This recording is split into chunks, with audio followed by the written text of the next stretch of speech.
recording, just go for it. Well, I mean, no rush. This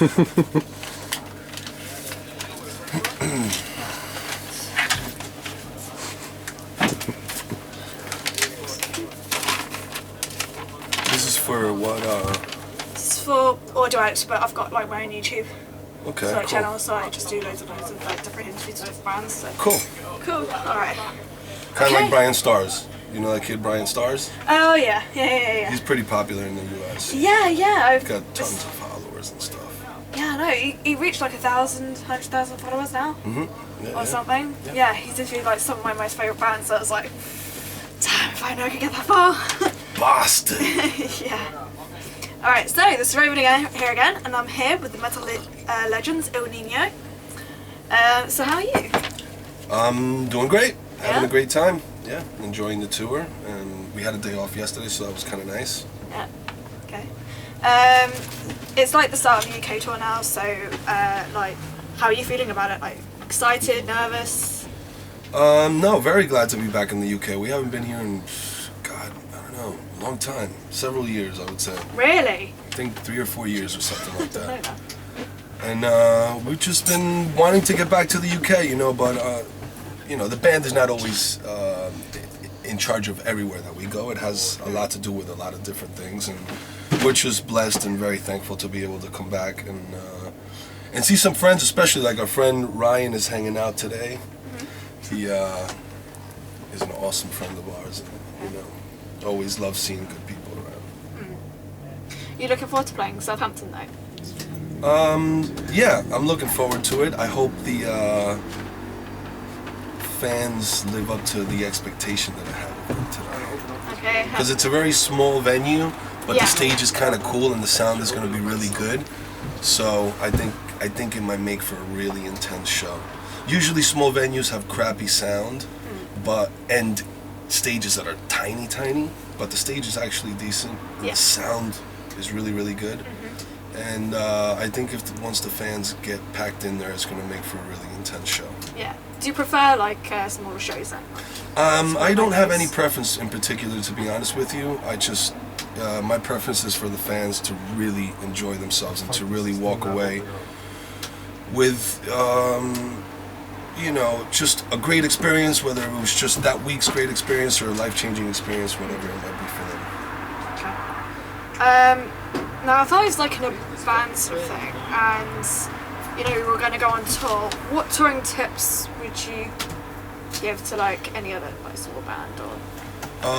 Touring tips as like the first time ever going on the road, or yeah, I mean sort of like anything how that to you get picked up through the experience of touring. I mean, plenty of tips for going on the road. Take a comfortable pillow with you if you have trouble sleeping. It's opening now. Things like obviously you can't go number 2 on the bus. You know, everybody knows that one. I think. I mean, I don't know, but if it's the first time you're ever going on the road, you might not. Yeah. Respect your band members' personal space. That is something that's very important. You know, it'll reduce arguments and it will filter any disagreements. It's like, where did I put my stuff? Did you move my stuff? And things like that. Also,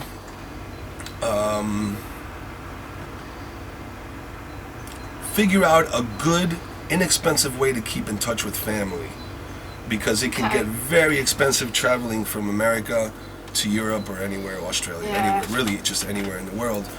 And staying in touch with family could get very expensive. But there are ways to do it, you know. Some of the guys buy SIM cards and they put it into their phones here. Or they use apps to keep in contact with their families, like Viber and stuff like that. Another would be have some antibacterial hand sanitizer with you and carry it with you at all times. Right, okay. Because every single day you're going to go to a different venue and you're going to experience last night's band's germs, probably, most likely. So, you know, you just want to make sure you stay healthy. The show is the most important thing. And obviously, try to take a shower every day because, you know, your band members will appreciate you if you smell a little bit better. Alright. One essential item whilst touring. One essential item while touring. For me, it's sleeping pills, to be honest with you. Okay. I have a really, really hard time sleeping when the bus is moving, even though this bus is beautiful and the beds are memory foam and everything. Oh, wow. So it's a very high-class bus that we're on, but any motion makes it very complicated for me to fall asleep. And I wind up waking up every 20, 30 minutes anyway. Wow. So for me, essential is just regular, over-the-counter sleep aid, they call it in the US. Not anything that a doctor has to prescribe, but just any normal, take 2 of these, it helps you fall asleep. In the US, I take things like Tylenol PM, and they have these over-the-counter ones called Unison, which is just to help you sleep. That, for me, is essential.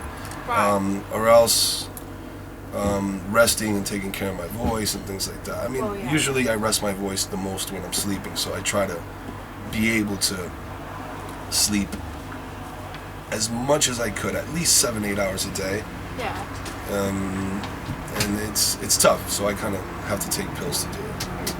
Yeah, because I'm guessing like with all the like traveling on the airplanes and time I differences. see what it is. That's got to take a toll. Yeah, usually I defeat the time difference by just staying up the entire night before we get here. Really? Yeah, so by the time we get here, I'm 6 hours ahead, and all I really have to do is wait like 6-7 hours to fall asleep, and then I'm somewhat on the schedule of the continent we might be on. Right. But, going to places like Japan and Australia, it's a little bit more complicated than that. Right. Because the time difference is a lot, larger. Yeah. Okay. What is the best touring experience or story that you have? We just had a great touring experience with the guys from Ectomorph. I mean, we really, really got along with those guys great, and I would have to say it was definitely, as far as being out on the road and having friends and really having a brotherhood, it was a great experience being out on tour with the guys from Ectomorph, and I very much look forward to being out with them soon again. Okay. Do you have like a favorite part of like touring? My favorite part of touring is the show. That's actually the only thing I like about touring. Okay. Is the show. I'm not really a partier. Okay. I don't really. I mean, I've been known to drink a lot on tour and stuff like that, but I don't drink anymore. Okay. So really, I just focus on silly little things like trying to get rest, and then just focusing on the show, and just really the show. Maybe meeting some fans, meeting people that might have been touched by the music and feel connected to the band somehow. Yeah. But other than that, there is nothing really overly pleasant about having to use a different toilet every day, not knowing if you have a shower, not knowing what you're going to eat or where you're going to get food from, or smelling your band members' farts. So, there's a lot of things that go along with it that are sacrificial. Let's say you have to sacrifice your sanity for the sake of the show. So to me, that's the most important thing. Simply just playing the show. That's when I have the most fun, is when I'm up on stage. Okay. Do you ever get to like see any of the places that you tour? Absolutely. Sometimes we have time, and sometimes not so much. Like yesterday, we got here last night, and we were able to hang out a little bit around town. Yeah. And got to walk up and down the street and things like that. But it's not as sightseeing friendly as most people would think. People think, you get to travel. But the truth is, you usually arrive at the venue around 2 p.m. and you're probably waking up around that time, because by the time you fall asleep from the show the night before, it's maybe 5 o'clock, 6 o'clock in the morning by the time you pass out. So by the time you wake up, you're probably looking to just take a shower, drink some coffee, do a sound check, and start getting ready for the show. But we've done cool things in the past, like taking days off in Venice, and we've driven there to take the day off. Not that we played in Venice, but And, you know, we've taken a day off in Berlin before, which was super awesome. We've had days off in London, which was really, really cool. And it depends on the tour and how much time you really have, you know, and how the tour is routed. Okay. So, I noticed that you were mentioning, like, the fans and everything. I mean, the fans is one of your favourite parts, almost. Yeah. Do you feel quite close to the fans? Do you feel quite connected, like, whenever you play, or sort of like whenever you meet them? Is it something that you really enjoy doing, you know what I mean? Yeah, absolutely. I absolutely feel connected to our fans. I think I'm still learning, and anybody who is in the music industry that goes up on stage is still learning how to make the connection between the band and the fans deeper and more solid. Yeah. So, to me, it is the most important thing, you know, to at least attempt to allow people to walk away saying, you know what, I feel different about myself, about life, about just feeling good about life after this experience. Yeah. So, you know, I don't go up on stage and preach hate and fear and, you know, kill each other kind of things. You know, I really, you know, want the fans to really have a great experience. And I think it's a brotherhood that the fans experience when they come to a show. They don't come to a show to, you know, judge each other or, you know, hurt each other. They really come to just get their energy out and do it in a brotherly way. Yeah. You know, so I try to keep it, you know, pretty positive with the fans. You know, there's too many bands that already do the other thing, and it only entraps you more into the state of mind of fear and hate. You know. Yeah. So I think the more that we can open up our minds and just realize that being alive, you know, experiences like being able to go to a show and just mosh with your friends. Yeah. You know, it's a great experience, and you should live for things like that, not you know, experience it from the anger side of things. Yeah. No, see, that's interesting, because obviously you see, like, all, like, I don't know, like all these religious groups and all that, and they keep on sort of like classifying like metal shows and stuff for it's all violence, it's all hail Satan and all that kind of rubbish, and it's sort of like, well, and then you're like a metal band that's preaching, well, no, we don't do that sort of thing.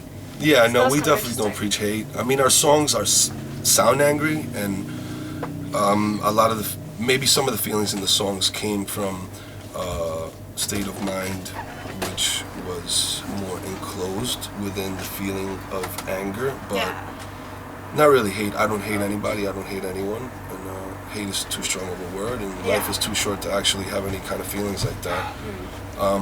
Now, love is a very powerful thing, and, you know, truly giving yourself away in the feeling of love can cause you to have hateful feelings or anger towards something, but you have to, you know, as a human being and just as a conscious being, you have to recognize that this is me feeling this because I allowed myself to be opened up to this kind of feeling because of a positive reason. Right. Yeah. You love something, you're hurt by it, therefore you might hate, but it doesn't have to be like that. Only you allow yourself to feel like that. Okay. Got any festival plans? For this summer, not particularly for this summer, but we are going to come back and do some festivals next year. Ooh, any in the UK? I would hope so, yeah. I mean, we haven't played Download in a while. I hope we can get on Download I next just year. got my download ticket, so. Yeah, it's going to be a pretty cool lineup this year, so it's going to be good. Yeah. This year is going to be a little bit tough because we got some touring to do in South America, Central America, and things like that. Also, we have to go to Australia later on this year and Asia. So it's a little tough, but next year we are very much looking forward to doing some summer festivals here in Europe. Okay, cool. Awesome. Now, I wanted to sort of ask you like about like your new album sort of thing. You promised to sort of like up the ante, but in hindsight, do you feel like you've accomplished that? I mean, how have you changed what you do? Well, we never really changed what we do, and I think that bands that change what they do don't know who they are, and they have the proper word would be a loss. they lose the sense of who their personalities are. Okay. We've done things differently. You know, we've tried different things, experimented, and been musical towards this way, or more musical towards that way, or tried to keep things a little bit refreshing when it comes to being a musician. But I don't think we ever want to change what we do or who we are. I think we have a pretty solid stranglehold on what we do, and I think our band is a band that is pretty identifiable when you hear the music. So I think one of our strong points would be to continue to define what it is that our style is, and to further just separate ourselves from everybody else. You know, just do our thing, but do it the way we do it, so that we can just be unique. Originality is really the only thing that's going to help you attain longevity and love from your fans. And anything else is merely just a copycat version of something else. And you know, personally, I think it's great to be influenced. I'm influenced by a lot of great bands. Yeah. But I don't want to sound like exactly like any one of them. You know? So to me, I think the most important thing is for us to just continue to do what we do, but just define it a little bit more. Maybe push the envelope a little bit more. On this last record, I think that we were able to do that, and our fans seem to be very happy about the fact that we took a step forward, but also reminded ourselves of where we came from. Yeah. So Okay. I think that that's what's important. In terms of songwriting in general, though, I mean, how do you come up with all the different songs? I mean, how do you find that inspiration? I mean, is it like real life? Is it through jamming? Is it? We've done it different. We've found inspiration in many ways on different records. On this record, I would say that art played a big part on what we wound up with as the final product. Okay. It started from a very rhythmic point. Right. I was making these kind of Latin percussive loops, and we were sharing it amongst each other and kind of trying to entice each other to have similar ideas so that we could try to find ourselves from the same starting point. Yeah. And right from there. But in the end, I think that it was art that kind of brought it all together, and being able to have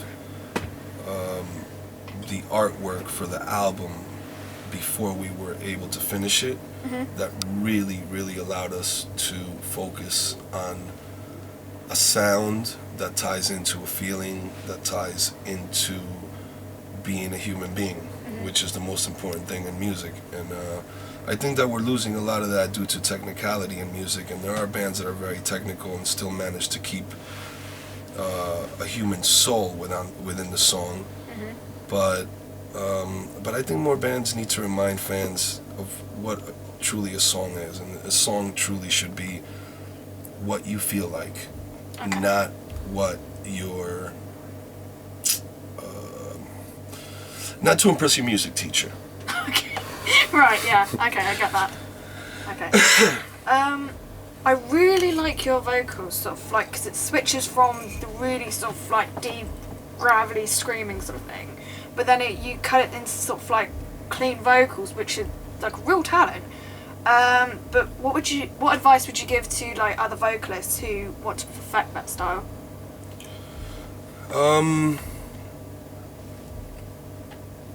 Well, I mean, first and foremost, sing from your diaphragm, not from your throat, is the most important thing. Learn proper breathing techniques for performing on stage, because that will allow you to be able to perform shows and, do 10, 11 shows in a row. Like, we just did 11 shows in a row. Yeah.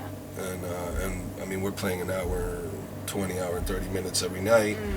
So as a vocalist, you have no choice but to really be aware of what your instrument is, and be aware, and you have to constantly know, oh, this is my voice. It's there.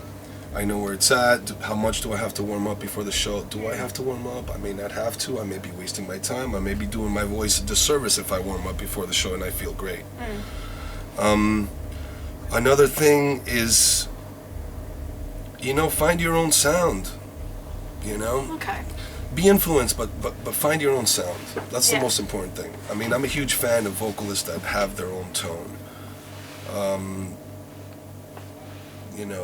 People like Burton C. Bell from Fear Factory influenced me to scream and sing. Yeah. Before Burton C. Bell, I was strictly a death metal growler. I was playing in Yeah. death metal bands and just trying to be as brutal as possible. But, bands like Fear Factory and Burton kind of changed that for me. Okay. I was a huge Fear Factory fan back in the day. So I would say, be aware of your voice. Know what you can do and what you can't do. Find your own unique sound, and maybe take some lessons. Maybe not. I'm not sure. Different people do different things. Some people are born with it. Some people need to take some lessons. I took some lessons and it helped me greatly.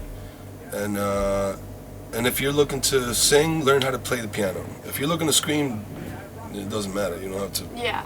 But if you're looking to sing, learn how to play the piano, because melody is, you could either be born with it and you are just an amazing natural talent, or you could definitely benefit from learning scales and intonating your voice with a piano and things like that.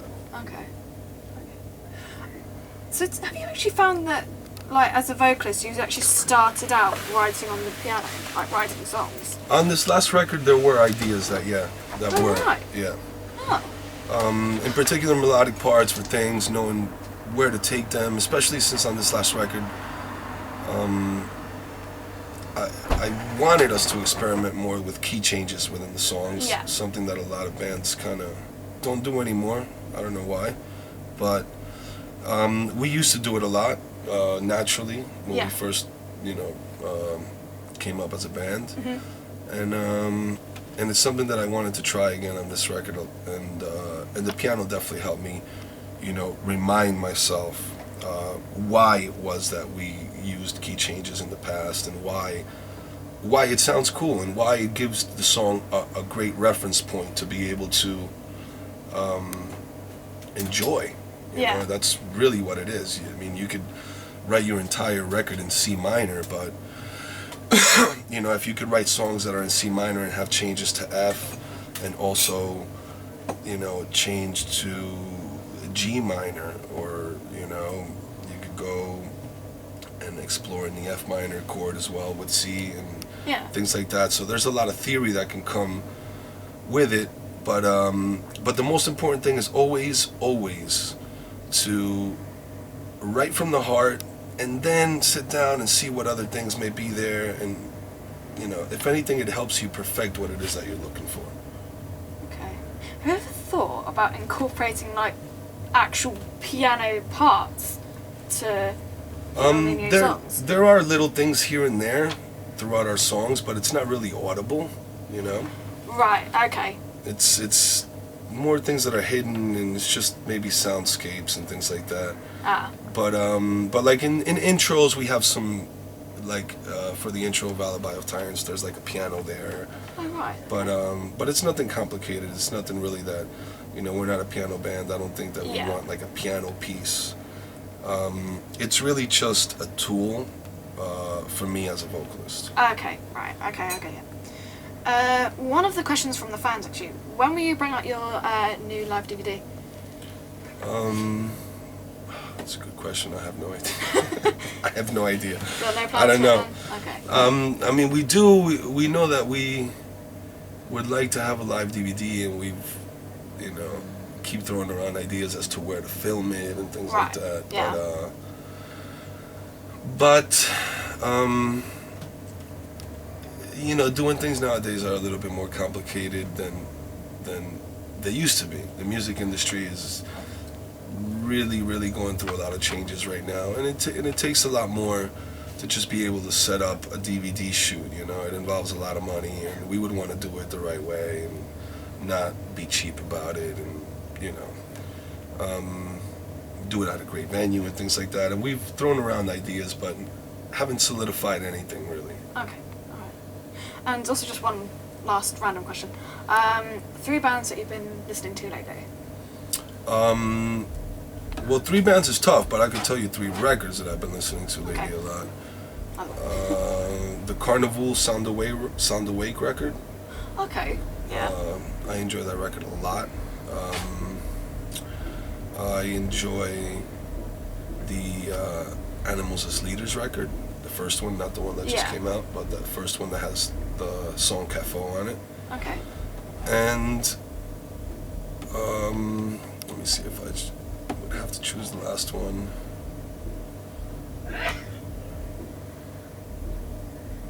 I mean, I can't say I enjoy every single song off of it, but I do really, really love a couple of songs off the new Meshuggah record, Karlsen.